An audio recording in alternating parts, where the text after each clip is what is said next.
So karon mga kabady, ang atong patanggalon sa outer nga ligid si Edsel. Kaya ato siyang patestingon mga kabady no.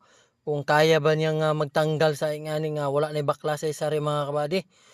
So si Edsel mga kabady, usa din siya ka mekaniko sa motor. So maayo gyud siya mag-ayo-ayo sa mga motor mga kabady.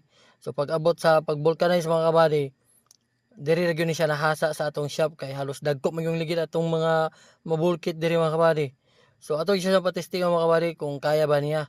Siyempre, kaya na niya mga kabady. Kaya ganyan mo ligwat mga kabady. Di tanawa nakabuog isa.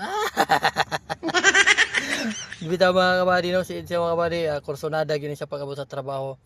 So dali ra yun siya mga kabalo mga kabady. No, labaw na og alalayan na to og tudlo. No, basta ang tao nga tudloan ni mga kabady. Og isulod siya ang utok mga kabady. Dali ra yun na siya mga kabalo mga kabady. Kani si Edsel mga kabady. Halos mutan-aw ra ni sa akong trabaho mga kabady no. Karon mga kabady, makabalo-balo na gyud siya og tanggal sa mga outer. Although dili pa kayo sa perfect mga kabady nga or saktong diskarte. So ingana man gyud mga kabady, magsugod man gyud ta sa ingana mga kabady no katong wala gyud ta. Wa gyud ta nabal-an. So kung kursunada gyud ta mga kabady, makabalo gyud ta mga kabady, di ba?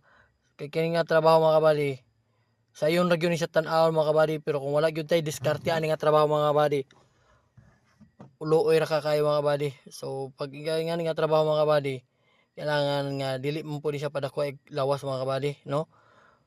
Naagyo kay saktong diskarte ani mga kabady kung unsaon nimo. Oh, lupigan pa si Pedro mga kabady, ani abot tag tuig.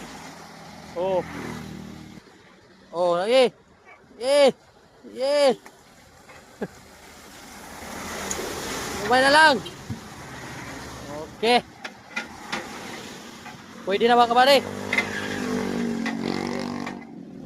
Goods kayo.